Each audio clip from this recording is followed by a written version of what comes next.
أعوذ بالله من الشيطان الرجيم.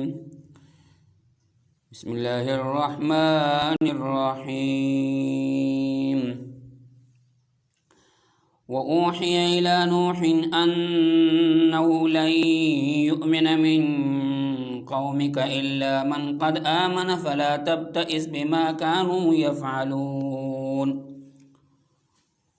واصنع الفلك بأعيننا ووحينا ولا تخاطبني في الذين ظلموا إنهم مغرقون. صدق اللہ العظیم. میرے انتہائی معزز و محترم پیارے بھائیو دوستو، آج میرا موضوع ہے قصہ نوح علیہ السلام اور طوفان نوح،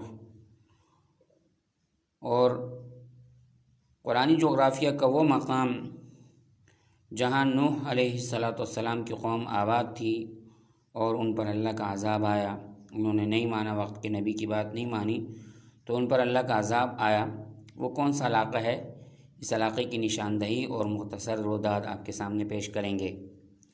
پہلے مختصراً میں آپ کو بتا دوں کہ یہ پورا جزیرۃ العرب ہے.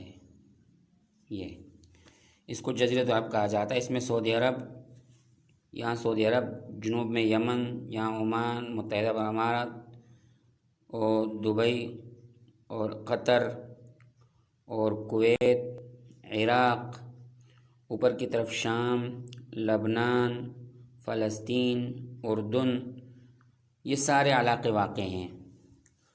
اور اس کے اطراف کے جو سمندر ہیں، جزیرۃ عرب کے اطراف کے جو سمندر ہیں، یہ بحر احمر ہے. میں آپ کے سامنے نشان لگاتا ہوں، یہ بحر احمر ہے اور یہ خلیج فارس ہے اور اس کو خلیج عربی بھی کہا جاتا ہے. یہ جنوب میں بحیر عرب ہے اور یہ بحر ہند کا حصہ ہے. اوپر کی طرف جو ہے یہ بحیر روم ہے اور یہ بحر اسود ہے ترکی کے اوپر کی طرف. یہ پورا ترکی کا جغرافیہ ہے یہ، اور اس کے اوپر کی طرف جو سمندر ہے بحر اسود کہلاتا ہے. یہ جو سمندر ہے یہ کیسپین سی کہلاتا ہے اور بحیرہ کیسپین کہلاتا ہے یہ. تو یہ اس کے اطراف کے علاقے اور سمندر ہے، اور یہ ایران کا جغرافیہ ہے. یہاں ایران ہے اور یہاں عراق واقع ہے. تو اس علاقے کو اچھی طرح دیکھ لیں. پھر اب ہم اس علاقے کی طرف آتے ہیں جس علاقے میں قوم نوح آباد تھی اور جہاں نوح علیہ السلام نے ان کو دعوت دی. دیکھیں، یہ دریا آتے ہوئے بہہ کر یہاں آتا ہے یوں، اور ایک اس طرف سے ایک دریا یوں ہوتے ہوئے یوں آ کے یہاں دونوں ایک ساتھ مل جاتے ہیں اور پھر آگے نیچے خلیج فارس میں گرتے ہیں. اس طرف کا یہ جو دریا ہے یہ دریائے دجلہ کہلاتا ہے، اور دوسری طرف کا جو دریا ہے وہ دریائے فرات کہلاتا ہے. یعنی یہ دریائے دجلہ ہے اور یہ دریائے فرات ہے. یہ فرات ہے اور یہ دجلہ ہے. تو یہ دو بڑے دریا ہیں جو اس سرزمین میں بہہ رہے ہیں، سرزمین عراق میں. یہ اوپر کی طرف سے دریائے فرات جو ہے یہ تاریخی دریا ترکی اور آرمینیا کے درمیان کے پہاڑی علاقوں سے نکلتا ہے، ان علاقوں سے، اور تقریباً یہ 450 کلومیٹر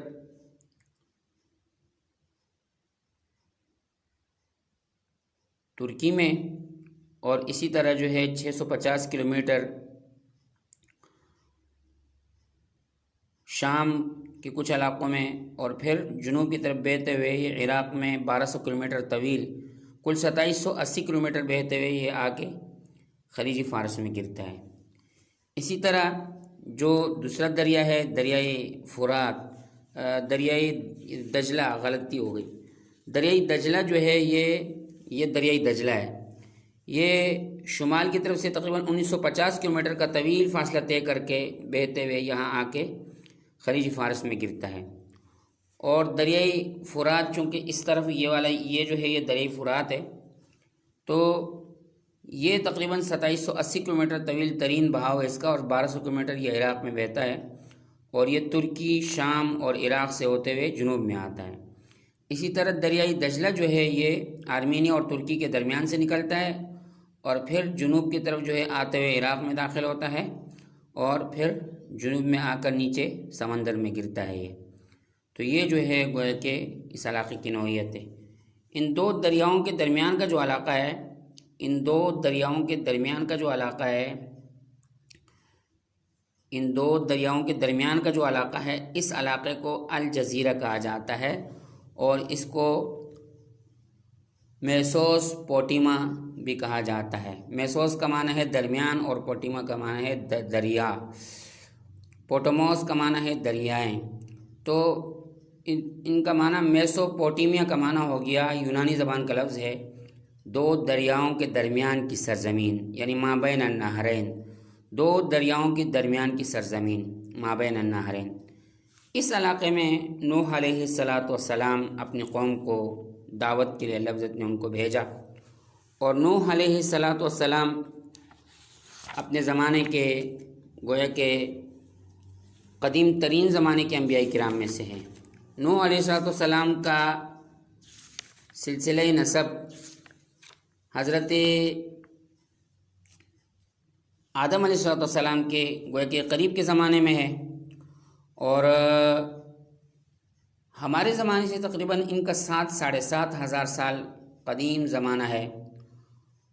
اور نوح علیہ السلام نوح بن لامک بن متشالح بن اخنوق بن یارود بن مہلائیل بن قینان بن انوش بن شیس بن آدم علیہ السلام، یہ 7-8 پشتوں کے بعد جا کر ان کا سلسلہ پھر آدم علیہ السلام سے مل جاتا ہے.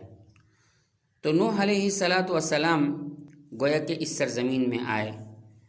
یہ جو سرزمین ہے مابین النہرین، دو دریاؤں کی سرزمین، اس دو دریاؤں کی سرزمین میں نوح علیہ السلام یہاں انہوں نے اپنی دعوت کا کام کیا اور لوگوں کو دین کی طرف دعوت دی. لیکن نوح علیہ السلام کے بارے میں کہا جاتا ہے کہ قرآن مقدس کی آیت ہے کہ 1000 سنۃ الا 50 عاما، 950 سال جو ہے ان کو دعوت دی، لیکن قوم نوح نے ان کی دعوت کو نہیں مانا. باقاعدہ ان کو جو ہے نوح علیہ السلام کو جھٹلایا، اور نوح علیہ السلام نے اپنی ہر اعتبار سے بھرپور کوشش کی کہ قوم کو جو ہے ڈرایا جائے اور قوم کو راہ راست پر لائیں، لیکن قوم ماننے والی نہیں تھی. اور قرآن مقدس کی بہت ساری آیات میں صورتوں میں نوح علیہ السلام کے واقعات کا تذکرہ ملتا ہے، اور قرآنی آیات سے جو ہے یہ بات واضح ہوتی ہے کہ نوح علیہ السلام نے ان کو دعوت دی، لیکن وہ قوم ایسی تھی کہ وہ ماننے والی نہیں تھی. اور سورہ نوح کے اندر جو ہے کافی طویل سلسلہ تبصرہ موجود ہے اس میں، اور اللہ رب العزت جو فرماتے ہیں اِنَّا أَرْسَلْنَا نُوحًا إِلَىٰ قَوْمِهِ أَنْ أَنذِرْ قَوْمَكَ مِن قَبْلِ أَن يَأْتِيَهُمْ عَذَابٌ أَلِيمٌ. اللہ فرماتے کہ ہم نے نوح علیہ السلام کو اپنے قوم کی طرف بھیجا اور ان کو اس بات کی دعوت دی کہ وہ اپنے قوم کو ڈرائیں ایک عذاب سے، عذاب علیم سے. قال یا قوم انی لکم نذیر مبین. تو نوح علیہ السلام نے اپنی قوم سے کہا کہ اے میری قوم، میں تمہارے لیے ڈرانے والا اور واضح طور پر ڈرانے والا آیا ہوں، میری بات کو مانو. ان اعبدوا اللہ واتقوہ واطیعون، اللہ کی عبادت کرو اور اسی سے ڈرو، اسی کی اطاعت کرو. یغفر لکم من ذنوبکم ویؤخرکم الی اجل مسمی، وہ تمہارے گناہوں کو معاف کر دے گا اور تم سے عذاب کو ٹال دے گا اور ایک طویل زمانے تک تمہیں زندہ رکھے گا اور دنیا کی نفع سے تمہیں خوب لذت اٹھانے کا موقع دے گا. ان اجل اللہ اذا جاء لا یؤخر لو کنتم تعلمون. قال رب انی دعوت قومی لیلا ونہارا. جب بہت زیادہ دعوتیں دیں اور تھک ہار گئے، آخرکار نوح علیہ السلام نے کہا اے میرے ربا انی دعوت قومی لیلا ونہارا، میں نے اپنی قوم کو دن رات دعوت دی، رات کو بھی میں دعوت دیتا رہا، دن کو بھی میں دعوت دیتا رہا، فلم یزدہم دعائی الا فرارا، میری اس دعوت کے مقابلے میں وہ مجھ سے بھاگتے ہی رہے اور کوئی فائدہ نہیں ہوا، چند ایک لوگ مسلمان ہوئے۔ وَإِنِّي كُلَّمَا دَعَوْتُهُمْ لِتَغْفِرَ لَهُمْ جَعَلُوا أَصَابِعَهُمْ فِي آذَانِهِمْ وَاسْتَغْشَوْا ثِيَابَهُمْ وَأَصَرُّوا وَاسْتَكْبَرُوا اسْتِكْبَارًا۔ اور نوح علیہ السلام نے فرمایا کہ جب بھی میں ان کو دعوت دیتا ہوں تو وہ اپنے کانوں میں انگلیاں ڈال لیتے، ٹھونس لیتے ہیں، وَاسْتَغْشَوْا ثِيَابَهُمْ وَأَصَرُّوا وَاسْتَكْبَرُوا اسْتِكْبَارًا، اور تکبر میں پڑ جاتے ہیں۔ ثم انی دعوتهم جہارا، پھر میں نے ان کو اعلانیہ دعوت بھی دی۔ ثم انی اعلنت لهم واسررت لهم اسرارا، پھر میں نے ان کو سب کے سامنے واضح طور پر بھی دعوت دی، واسررت لهم اسرارا، اور ہر ایک کے ساتھ الگ تھلگ سے جا کر بھی دعوتیں دی، لیکن کوئی ماننے والا نہیں۔ فقلت استغفروا ربکم انه کان غفارا، اے میرے رب، میں نے ان کو اپنے رب کی مغفرت کی طرف بلایا اور میں نے ان سے یہ کہا کہ اپنے رب سے استغفار طلب کرو، انہو کان غفارا، وہ بخشنے والے ہیں۔ یرسل السماء علیکم مدرارا، وہ تم پر آسمان سے مسلسل بارشیں نازل کرے گا۔ ویمددکم باموال وبنین ویجعل لکم جنات ویجعل لکم انہارا، اور تمہارے مال میں، تمہاری اولاد میں اضافہ کرے گا۔ ویجعل لکم جنات، اور تمہارے لیے باغات بنیں گے، کھیت کھلیان بنیں گے۔ وَيَجْعَلْ لَكُمْ أَنْهَارًا، اور تمہاری نہریں، پانی جو ہے جاری رہے گا۔ مَا لَكُمْ لَا تَرْجُونَ لِلَّهِ وَقَارًا، اے میری قوم، تمہیں کیا ہو گیا ہے کہ تم اللہ کے جلال اور وقار کو نہیں ماننے کے لیے تیار، اللہ کے وقار اور جلال کی امید کیوں نہیں رکھتے؟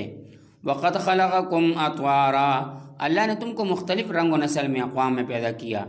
أَلَمْ تَرَوْا كَيْفَ خَلَقَ اللَّهُ سَبْعَ سَمَاوَاتٍ طِبَاقًا، اے میری قوم، کیا تم یہ نہیں دیکھتے کہ اللہ نے 7 آسمان تہ بتہ پیدا کیے؟ وَجَعَلَ الْقَمَرَ فِيهِنَّ نُورًا وَجَعَلَ الشَّمْسَ سِرَاجًا، اور اللہ نے چاند کو روشن اور سورج کو چراغ بنایا۔ وَاللَّهُ أَنبَتَكُم مِّنَ الْأَرْضِ نَبَاتًا، اور اللہ ہی وہ ذات ہے کہ جس نے زمین سے تمہارے لیے طرح طرح کی چیزیں اگائی، نباتات اگائے۔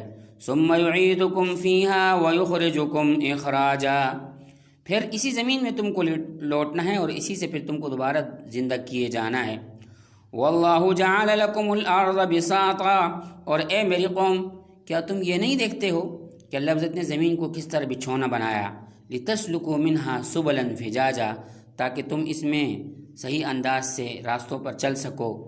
قال نوح رب انہم عصونی واتبعوا من لم یزدہ مالہ وولدہ الا خسارا، تو نوح علیہ السلام نے کہا، اے میرے ربا، انہم عصونی، اس قوم نے میری نافرمانی کی اور انہوں نے اتباع کی اپنے مالدار لوگوں کی، ان لوگوں کی کہ جن کے مال اور دولت نے ان کی کسی چیز میں کوئی اضافہ نہیں کیا بلکہ خسارہ ہی خسارہ پایا۔ وَمَكَرُوا مَكْرًا كُبَّارًا، اور وہ ہیلے بہانے اور تدبیریں کرتے تھے۔ وَقَالُوا لَا تَذَرُنَّ آلِهَتَكُمْ وَلَا تَذَرُنَّ وَدًّا وَلَا سُوَاعًا وَلَا يَغُوثَ وَيَعُوقَ وَنَسْرًا، قوم نوح نے اپنے بت بنا رکھے تھے، ایک کا نام ود تھا، ایک کا نام سوا تھا، ایک کا نام یغوث تھا، ایک کا یعوق اور ایک کا نصر۔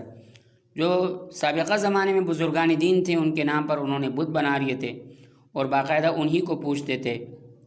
تو نوح علیہ السلام سے کہنے لگے اس کی قوم، لا تذرن آلہتکم، ہم ضرور بضرور اپنے ان خداؤں کو تمہاری بات پر کے کہنے پر ہم نہیں چھوڑیں گے، اور ہم نہ ود کو چھوڑیں گے، نہ سوا کو چھوڑیں گے، نہ یغوث کو چھوڑیں گے، نہ یعوق کو چھوڑیں گے، اور نہ نصر کو چھوڑیں گے۔ وقد اضلوا كثيرا ولا تزد الظالمين الا ضلالا مما خطيئاتهم اغرقوا فادخلوا نارا ولم يجدوا لهم من دون الله انصارا، اللہ فرماتے ہیں کہ ان میں سے بہت سارے لوگ گمراہ رہے، اکثر گمراہ رہے اور گمراہی میں مسلسل رہے، اور ان کی ان خطاؤں اور گمراہی کی وجہ سے اغرقوا، وہ غرق کیے گئے اور جہنم میں داخل کیے گئے۔ فلم یجدوا لهم من دون اللہ انصارا، ان کے لیے کوئی پھر مددگار نہ رہا۔ تو اللہ رب العزت سے قوم نوح علیہ السلام نے پھر اس طرح دعا کی ان کے لیے۔ وقال نوح رب لا تذر علی الارض من الکافرین دیارا۔ نوح علیہ السلام نے بد دعا کی، اے میرے ربا لا تذر علی الارض، زمین پر نہ چھوڑ، من الکافرین دیارا، کافرین میں کفار میں سے کسی کو بھی نہ چھوڑ، انک ان تذرہم یضل عبادک ولا یلد الا فاجرا کفارا، اگر ان میں سے کسی کو چھوڑ دیا تو یہ آپ کے بندوں کو گمراہ کریں گے، ولا یلد الا فاجرا کفارا، اور ان کی اولادیں نہیں ہوں گی مگر فاجر اور بدکار قسم کے لوگ پیدا ہوں گے ان سے، لہٰذا اب ان کا باقی رکھنا زمین پر جو ہے اس کا کوئی فائدہ نہیں ہے، بلکہ ان کو تباہ و برباد کر اور غارت کر۔ تو نوح علیہ السلام نے اب آخر کار اپنی قوم سے کے لیے جو ہے بد دعا کی، اور اللہ رب العزت نے پھر ان پر جو عذاب نازل کیا تو بڑے ہی خطرناک اور عجیب قسم کا عذاب تھا، اور وہ ایک ایسا خطرناک طوفان کی صورت میں کہ اللہ کی پناہ۔ تو اللہ رب العزت نے قرآن کی ایک دوسری آیت میں اللہ رب العزت فرماتے ہیں، اور جو سورہ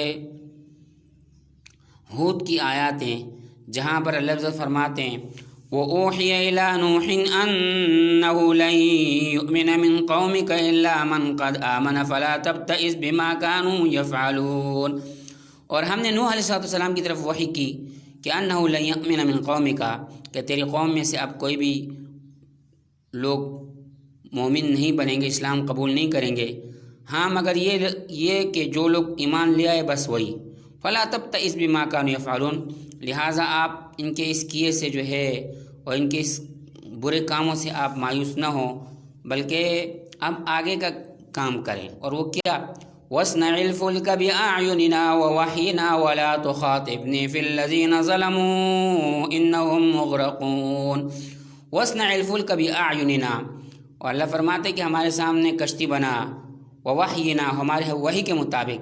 کہتے ہیں کہ سب سے پہلے نوح علیہ السلام نے کشتی جو بنائی وہ اللہ عزت کے حکم سے بنائی، اور یہ ٹیکنالوجی اللہ عزت نے نوح علیہ السلام کو بتائی، اور اس سے پہلے آج تک کسی نے کشتی نہیں بنائی تھی۔ تو یہ طریقہ جو آج بڑے بڑے جہاز اور کشتیاں نظر آتی ہیں، گویا کہ نوح علیہ السلام کو اللہ عزت نے وحی کے ذریعے سے بتائی۔ وَلَا تُخَاطِبْنِي فِي الَّذِينَ ظَلَمُوا، اللہ فرماتے ہیں کہ وہ لوگ جو ظالم ہیں ان کے بارے میں میرے سامنے کوئی سفارش نہ کرنا، إِنَّهُمْ مُغْرَقُونَ، یہ سارے کے سارے غرق ہونے والے ہیں۔ لہٰذا نوح علیہ السلام نے اللہ عزت کے حکم کے مطابق کشتی بنانا شروع کر دی۔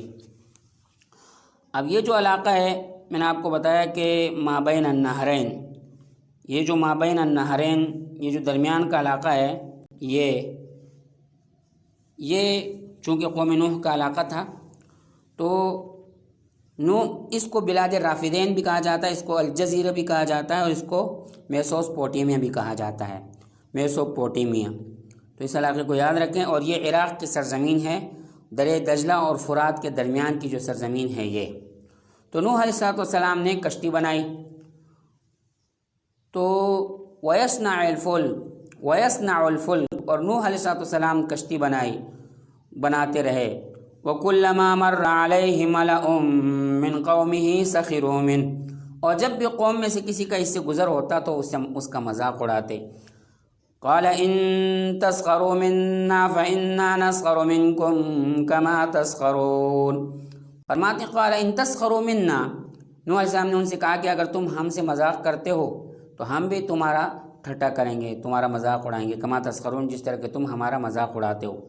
فسوف تعلمون من يأتيه عذاب يخزيه ويحل عليه عذاب مقيم، عن قریب تم لوگ جان لوگے کہ اللہ کا ایک دردناک عذاب اور ذلیل کر دینے والا عذاب تم پر واقع ہونے والا ہے۔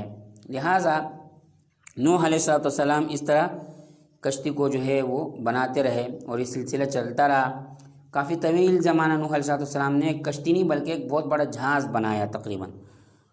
ویسی اوپر کی طرف یہ جو علاقہ ہے یہاں بہت بڑے پہاڑی سلسلے ہیں، ترکی، شام اور عراق اور آرمینیا کے درمیان میں یہ جو وسیع و عریض رقبہ ہے، علاقہ ہے، یہاں بہت طویل ترین پہاڑی سلسلے ہیں، اور ان پہاڑی سلسلوں میں سب سے بلند ترین پہاڑی چوٹی جو ہے وہ جودی پہاڑ ہے، جس کی بلندی تقریباً 6000 میٹر کے لگ بھگ ہے، 6000 میٹر یعنی 6 کلومیٹر سطح سمندر سے۔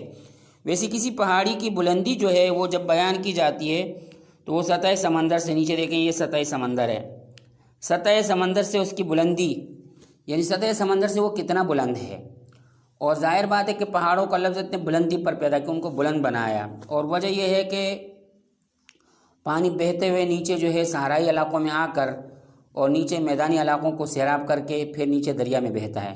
تو اللہ حضرت نے پہاڑ اس لیے بنائے، زمین کو سلوپ کے انداز میں اس لیے بنایا تاکہ دریائیں بہہ کر نیچے کے علاقوں کو سیراب کرتے رہیں، اور اس طرح یہ سلسلہ چلتا رہے۔ اللہ کا یہ نظام، رواسی و انہار، اللہ نے جو ہے نہریں بھی بنائے، پہاڑ بھی بنائے، یہ سارا اللہ کے قدرتی نظام ہے، قدرتی نظام کے تحت چل رہا ہے۔ لہٰذا جودی پہاڑ جو ہے یہ بلندی میں تقریباً 6000 میٹر کے قریب یعنی 5500 سے کچھ زیادہ میٹر جو ہے یہ پہاڑ بلند ہے، اور یہ انہی علاقوں کے درمیان میں یہاں پر واقع ہے۔ اس کو جودی پہاڑ کہا جاتا ہے۔ 5500 میٹر تقریباً بلند ہے یہ، اور 17-18 ہزار فٹ بلندی پر ہے۔ ویسی کوئی بھی پہاڑ سطح سمندر سے بلند، دنیا کے سب سے بلند ترین پہاڑی سلسلے ہمارے ہندوستان، پاکستان اور افغانستان کے بیگ میں جو پہاڑی سلسلے ہیں، کوہ قراقرم، ہندوکش، ہمالیہ، یہ پہاڑی سلسلے جو ہے بلند ترین پہاڑی سلسلے ہیں، اور یہاں 8500 میٹر بلندی ہے پہاڑ بعض چوٹیوں کی۔ لہٰذا نوح علیہ السلام کی کشتی جو ہے وہ جودی پہاڑ پر ٹکی تھی۔ تو آگے ہم پڑھتے ہیں۔ ویسی یہ بات ذہن میں رکھیں کہ جب نوح علیہ السلام، بعض لوگ کہتے ہیں کہ نوح علیہ السلام کا جو طوفان تھا وہ صرف اس علاقے کے لیے تھا، لیکن یہ بات غلط ہے۔ اکثر علماء کی رائے یہ ہے کہ وہ عالمی سطح کا طوفان تھا، یعنی پوری دنیا کے لیے تھا، اور وجہ اس کی یہ ہے کہ جودی پہاڑ واستوت علی الجودی، اللہ فرماتے ہیں کہ کشتی جو ہے جودی پہاڑ پر ٹک گئی۔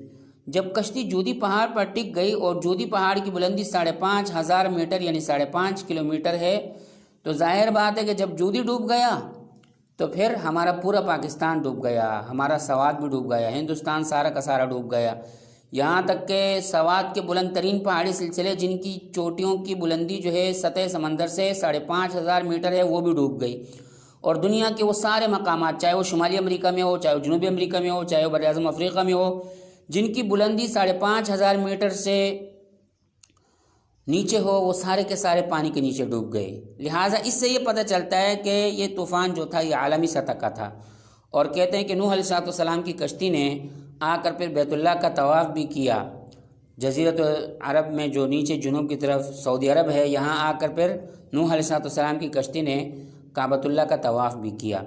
تو قرآن مقدس نے جو واستوت علی الجودی کہا ہے، اس سے یہی پتہ چلتا ہے کہ یہ طوفان جو ہے گویا کہ بہت زیادہ عالمی سطح کا تھا، اور اس میں جب ظاہر بات ہے کہ جودی پہاڑ ڈوب گیا تو ہم جہاں کراچی میں بیٹھے ہیں یہ بھی ڈوب گیا، سوات بھی ڈوب گیا، پنجاب بھی ڈوب گیا، اسلام آباد بھی ڈوب گیا، اور شمالی امریکہ، جنوبی امریکہ، جن مقامات جن کی بلندیاں سطح سمندر سے 5500 میٹر نیچے ہے وہ سارے کے سارے ڈوب گئے۔ تو اس سے یہ پتہ چلتا ہے، اور زمین پر سب سے بلند ترین چوٹی جو ہے وہ K2 اور ماؤنٹ ایورسٹ، ان کی بلندیاں 8500 میٹر ہے۔ کراچی سے اگر کوئی جہاز اڑان بھرتا ہے اور چائنا جاتا ہے تو کم از کم اس کی بلندی جو ہے آسمان میں 9000 میٹر یعنی 27000 فٹ اس کو رکھنا ضروری ہے۔ کیوں کہ اگر وہ اتنی بلندی نہیں رکھے گا تو اوپر جا کے شمال میں پہاڑوں سے ٹکرا جائے گا۔ یا مثال کے طور پر بغداد سے اگر کوئی جہاز اٹھتا ہے اور ترکی جاتا ہے تو اس کی اپنی بلندی کم از کم جو ہے 20000 فٹ اس کو رکھنی ہوگی، یعنی 6000 فٹ اس کو بلندی رکھنی ہوگی۔ اگر وہ اتنی بلندی نہیں رکھے گا تو جا کے جودی پہاڑوں سے ٹکرا کر پاش ہو جائے گا۔ تو لہٰذا اتنی بلند ترین چوٹیاں جب پانی کے نیچے آ گئی تو سائنسی طور پر گویا کہ طبعی سائنس سے یہ بات ثابت ہوتی ہے کہ ساری زمین پانی کے نیچے آئی۔ پھر اس کے اثرات بھی موجود ہیں۔ دور دراز علاقوں میں آپ دیکھتے ہیں کہ بڑے بڑے صحرائے ہیں، ریت کے بڑے بڑے صحرا واقع ہیں جن میں ریت ہی ریت ہے۔ یہ ریت کس زمانے میں آئی؟ حالانکہ ریت تو سمندر کی چیز ہوتی ہے، تو یہ سمندری ریت آخر کار آئی کہاں سے؟ لہٰذا ان کے آنے کی وجوہات بھی گویا کہ یہ طوفان نوح میں آئی، اور اس کے بعد سے ابھی تک جو ہے وہ ریت جو ہے وہیں کی وہیں صحرائی صورت میں وہاں پڑی ہوئی ہے۔ اس طرح اور بھی بہت سارے دلائل ہیں۔ ویسے یہ ممکن ہے کہ اللہ رب العزت جو ہے، ویسے قرآن میں اللہ فرماتے حتی اذا جاء امرنا فارت تنور، جب ہمارا حکم آیا تو پھر تنور ابل پڑا، یعنی زمین نیچے پانی کو ابالنے لگی اور پانی نیچے سے نکلنے لگا، اور اللہ فرماتے کہ اوپر سے آسمان برسنے لگا اور نیچے سے زمین جو ہے وہ تندور کی طرح ابلنے لگی۔ یہ بھی سائنسی طور پر ممکن ہے۔ یہ میں ایک نظریہ پیش کرتا ہوں، شاید اس سے پہلے کسی نے پیش کیا ہو یا نہ کیا ہو، لیکن میں ایک نظریہ پیش کرتا ہوں۔ پانی دو چیزوں کا نام ہے، ایک ہائیڈروجن اور دوسرا آکسیجن۔ اللہ رب العزت اگر اس سمندر پر 100 درجہ حرارت، ویسی زمین کا درجہ حرارت زیادہ سے زیادہ 15 سے لے کر 45-50 کے درمیان ہوتا ہے، اس سے زیادہ نہیں۔ اگر درجہ حرارت 100 ہو جائے، اللہ نہ کرے اگر درجہ حرارت 100 ہو جائے، نیچے جنوب میں بر اعظم انٹارکٹک اور شمال میں جو بحر منجمد شمالی ہے، اگر اس پر درجہ حرارت 100 ہو جائے اور 7 دن تک مسلسل رہے تو یہ ساری کی ساری برف پگھل جائے گی، اور جب یہ برف پگھل جائے گی تو ظاہر بات ہے کہ ہمارے سارے بر اعظم ایشیا، بر اعظم یورپ، بر اعظم شمالی امریکہ، جنوبی امریکہ یہ پانی کے نیچے آ جائیں گے۔ اور جب درجہ حرارت بڑھ جاتی ہے تو پھر ایک چیز دوسری ہوتی ہے۔ آپ نے کبھی ہانڈی میں پانی ابالا ہوگا، اس میں پانی دو چیزوں کا نام ہے، ہائیڈروجن اور آکسیجن گیس۔ جب پانی ابلتا ہے تو ہائیڈروجن اور آکسیجن گیس الگ الگ ہو کر اوپر فضا میں اڑتی ہے، اور پھر جب وہ دور جا کر جب وہ ٹھنڈے پڑ جاتے ہیں دونوں گیسز، تو پھر دونوں اکٹھے ہو کر دوبارہ پانی بناتے ہیں، بادلوں کی صورت میں دور دراز جاتے ہیں، اور پھر جا کر جو ہے جب ان کو ٹھنڈک مل جاتی ہے تو دوبارہ مل کر پھر زمین پر برسنا شروع کر دیتے ہیں۔ یہی چیز، اسی چیز کا نام ہے بارش۔ تو اب بارش جو ہے گویا کہ ہائیڈروجن اور آکسیجن کے ملاپ سے، اب اللہ عزت نے 71% حصے پر پانی پیدا فرمایا ہے۔ اب جب اللہ عزت نے درجہ حرارت 100 درجہ سینٹی گریڈ کیا ہوگا تو پھر جو ہے گویا کہ سمندر میں جو مائع حالت میں پانی موجود تھا وہ ہائیڈروجن اور آکسیجن گیس بن کر اوپر اڑتا رہا اور وہ بارش برساتا رہا۔ اور جو برفانی علاقے تھے انٹارکٹک، مثلا 10 کلومیٹر طویل اگر رنگ کریں، 10,000 میٹر گویا کہ گہرائی میں جا کر زمین آتی ہے، اتنی موٹی برف ہے انٹارکٹک پر۔ تو اس پر جو درجہ حرارت جو ہے گویا کہ وہ اگر 100 تک ہو جائے یا 80 تک بھی ہو جائے تو 7 دن کے اندر وہ ساری کی ساری برف جو ہے وہ پگھل کر پانی بن جائے گی اور یہ ساری زمین پانی کے نیچے آ جائے گی۔ اس طرح سائنسدان ابھی کہتے ہیں اور اس طرح ممکن بھی ہے۔ لہٰذا ایک نظریہ میں دوسرا پیش کرتا ہوں کہ جس طرح قدرتی طور پر جو ہے سیلاب اور یہ زمین پانی کے نیچے ڈوب سکتی ہے، اسی طرح جو ہے انسان بھی اس طرح کر سکتے ہیں کہ مثال کے طور پر خط استوا پر گویا کہ ایٹمی میزائل جو ہے وہ نصب کر دیں، ان سب کا رخ جنوب کی طرف کر دیں اور لاکھوں کی تعداد میں ہو اور سب جا کر ایک دھماکے سے انٹارکٹک پر پھٹیں اور ان کا انٹارکٹک کا درجہ حرارت 100 سے اوپر ہو جائے تو یہ ساری کی ساری برف پگھل جائے گی، زمین پانی کے نیچے آ جائے گی۔ تو یہ چیزیں ممکن ہے، ایسی بات نہیں ہے کہ ناممکن ہے کہ ساری زمین پانی کے نیچے ہو جائے، یہ ناممکن نہیں ہے بلکہ یہ سائنسی طور پر ممکن ہے میرے بھائیوں۔ اور اللہ عزت فرماتے ہیں وَأَنزَلْنَا مِنَ السَّمَاءِ مَاءً بِقَدَرٍ فَأَسْكَنَّاهُ فِي الْأَرْضِ۔ اللہ فرماتے ہیں کہ وَأَنزَلْنَا مِنَ السَّمَاءِ مَاءً بِقَدَرٍ، ہم نے زمین پر ایک مخصوص مقدار میں پانی نازل فرمایا، فَأَسْكَنَّاهُ فِي الْأَرْضِ، پھر ہم نے اس کو زمین میں قرار دیا۔ وَإِنَّا عَلَى ذَهَابٍ بِهِ لَقَادِرُونَ، اللہ فرماتے ہیں کہ ہم اس پانی کو لے جانے پر بھی قدرت رکھتے ہیں۔ اب دیکھو پانی کو لے جانا دو طریقوں سے ہو سکتا ہے، یا یہ ہے کہ زمین کے اندر جو ہے وہ جذب ہو جائے، جیسے کہ قرآن کی ایک دوسری آیت سے پتہ چلتا ہے کہ اصبح ماؤکم غورا فلم یأتیکم بماء معین، کہ تم صبح کرو اس حال میں کہ پانی جو ہے وہ زمین کے اندر چلا جائے، پھر کون نکالے گا اس چیز کو؟ یا ذہاب کا یعنی لے جانے کا دوسرا طریقہ بھی ممکن ہے، وہ یہ کہ درجہ حرارت اگر بہت زیادہ ہو جائے زمین پر، اللہ نہ کرے 100 درجہ حرارت ہو جائے، تو یہ مسلسل جب درجہ حرارت پڑتی رہے گی تو پانی خود بخود ہائیڈروجن اور آکسیجن گیسز میں تبدیل ہو کر خلا میں اور فضا میں اڑ کر غائب ہو جائے گا اور اس طرح پانی زمین سے سوکھ جائے گا۔ تو یہ سب چیزیں اللہ رب العزت کی قدرت کے ہاتھ میں۔ ویسے ان آیات پر جب میں غور کرتا ہوں اور دیکھتا ہوں میں حیران ہو جاتا ہوں کہ اللہ رب العزت کی کتنی بڑی قدرت اور کتنی عظیم شان ہے۔ اور ان آیات پر اگر سائنسدان بھی غور کریں تو ان سے بہت کچھ ہمیں جو ہے سامنے ہمیں پتہ چلتا ہے کہ طوفان نوح جو تھا وہ عالمی تھا کیونکہ واستوت علی الجودی، اللہ نے فرمایا کہ کشتی جو ہے وہ جودی پہاڑ پر ٹکی نوح علیہ السلام کی۔ جب میں ابھی پڑھوں گا، تلاوت کروں گا، آپ سامنے ترجمہ کروں گا تو آپ کو خود بخود اندازہ ہوگا۔ اور جودی پہاڑ کی بلندی 5,500 میٹر ہے، اور ظاہر بات ہے جب جودی پہاڑ پانی کے نیچے آ گیا تو ہمارا پاکستان، ہندوستان، افغانستان اور وہ ساری دنیا کے ممالک اور علاقے جن کی بلندی سطح سمندر سے 5,500 میٹر نیچے ہے، تو وہ سب کے سب پانی کے نیچے آ گئے۔ گویا کہ یہ طوفان جو تھا یہ عالمی سطح کا تھا اور ایسے چھوٹا موٹا طوفان نہیں تھا۔ وَيَصْنَعُ الْفُلْكَ وَكُلَّمَا مَرَّ عَلَيْهِ مَلَأٌ مِّن قَوْمِهِ سَخِرُوا مِنْهُ نوح علیہ السلام کشتی بناتے رہے اور قوم کے لوگ جب بھی ان کے پاس سے گزرتے تو مذاق اڑاتے. قال ان تسخروا منا فإنا نسخر منكم كما تسخرون. تو نوح علیہ السلام نے کہا تم ہمارا مذاق اڑاتے ہو، ایک دن آئے گا کہ ہم تمہارا مذاق اڑائیں گے. پھر آگے اللہ فرماتے ہیں حتی اذا جاء امرنا وفارت النور. اللہ فرماتے ہیں جب پھر ہمارا حکم آیا، ہمارا امر جب آیا، فارت النور، تو زمین جو ہے وہ پانی کو ابالنے لگی، تنور ابل پڑے، اب مسلسل پانی پانی پانی اوپر ہی آتا جا رہا ہے. اور یہ ایسی صورت میں ممکن ہے کہ جب درجہ حرارت 100 درجہ سینٹی گریڈ ہو جائے اور نیچے انٹارکٹک کا پانی جو ہے وہ پگھلنے لگے. ظاہر بات ہے جب وہ پگھلے گا تو پانی اوپر آتا جائے گا، اوپر آتا جائے گا، اور سطح سمندر جو ہے وہ سمندر کی سطح بلند ہوتی رہے گی اور خشکی نیچے ہوتے جائیں گے. تو پھر اللہ فرماتے ہیں قُلْ نَحْمِلْ فِيهَا مِن كُلٍّ زَوْجَيْنِ اثْنَيْنِ وَأَهْلَكَ إِلَّا مَن سَبَقَ عَلَيْهِ الْقَوْلُ وَمَنْ آمَنَ وَمَا آمَنَ مَعَهُ إِلَّا قَلِيلٌ. قُلْ نَحْمِلْ فِيهَا مِن كُلٍّ زَوْجَيْنِ. اللہ فرماتے ہیں کہ ان میں سے ہر ایک جانوروں میں سے ہر ایک چیز کے جوڑے جوڑے اس میں سوار کر لے. وَأَهْلَكَ، اور اپنے اہل کو. اہل سے مراد یہاں وہ لوگ ہیں جو اسلام قبول کیا. إِلَّا مَن سَبَقَ عَلَيْهِ الْقَوْلُ وَمَنْ آمَنَ، یا اس سے مراد اپنے گھر والے، اپنے گھر والوں کو سوار کر لو. ہاں مگر وہ لوگ کہ جن پر اللہ رب العزت کی پٹخار آ چکی ہے ان کو سوار نہ کریں. مراد اس سے نوح علیہ السلام کا بیٹا ہے. وَمَنْ آمَنَ، اور ان لوگوں کو سوار کرو جو ایمان لے کر آئے. وَمَا آمَنَ مَعَهُ إِلَّا قَلِيلٌ. نوح علیہ السلام پر ایمان نہیں لائے مگر تھوڑے سے لوگ. وقال اركبوا فيها بسم الله مجرها ومرساها ان ربي لغفور رحيم. اللہ نے فرمایا اركبوا فيها، چڑھو اس میں، بسم اللہ مجرها ومرساها، کہ اللہ ہی کے نام سے اس کا جاری ہونا ہے اور اس کا چلنا ہے. ان ربی لغفور الرحیم، اس دعا کو کشتی اور جہاز میں سوار ہوتے بھی پڑھا جاتا ہے. وَهِيَ تَجْرِي بِهِمْ فِي مَوْجٍ كَالْجِبَالِ. اور نوح علیہ السلام کی یہ کشتی جو ہے پہاڑوں جیسے موجوں میں چلنے لگی. بلند ترین پہاڑی، گویا کہ موج ایسے اتنے بڑے تھے جیسے پہاڑوں کی طرف بڑی بڑی موجیں چل رہی ہوں. وَنَادَى نُوحٌ ابْنَهُ وَكَانَ فِي مَعْزِلٍ يَا بُنَيَّ ارْكَب مَّعَنَا وَلَا تَكُن مَّعَ الْكَافِرِينَ.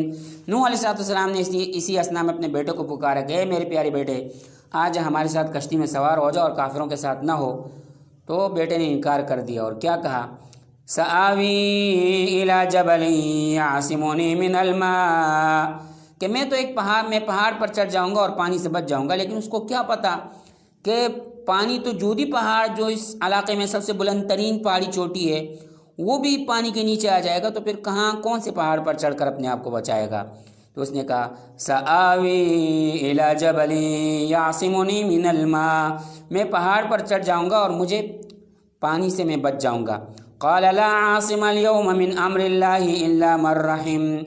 تو نوح علیہ السلام نے کہا لا عاصم اليوم من امر اللہ، آج کے دن کوئی بھی نہیں بچے گا اللہ کے حکم سے، الا من رحم، مگر جس پر اللہ اپنے رحم کرے وہی بچ سکتا ہے. وحال بینہم الموج فکان من المغرقین.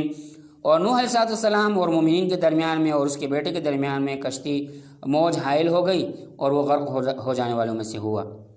تو جب یہ طوفان مکمل ہوا اور سب لوگ غرق اور تباہ ہو گئے تو پھر اللہ عزت نے زمین کو حکم دیا اور آسمان کو حکم دیا. دیکھیں وقیل یا ارض ابلعی ماءک ویا سماء اقلعی، اور اللہ عزت کی طرف سے حکم ہوا یا ارض ابلعی، اے زمین اپنے پانی کو نگل لے، ویا سماء اقلعی، اور اے آسمان رک جا، تھم جا، وغیض الماء، اور پانی خشک ہوا، وقضی الامر، اللہ کا حکم اور فیصلہ مکمل ہوا، واستوت علی الجودی، اور نوح علیہ السلام کی کشتی جودی پہاڑ پر ٹکی.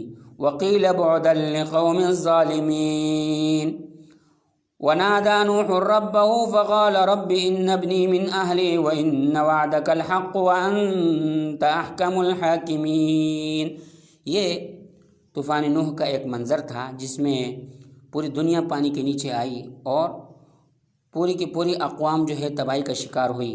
نوح علیہ السلام کو آدم ثانی کہا جاتا ہے.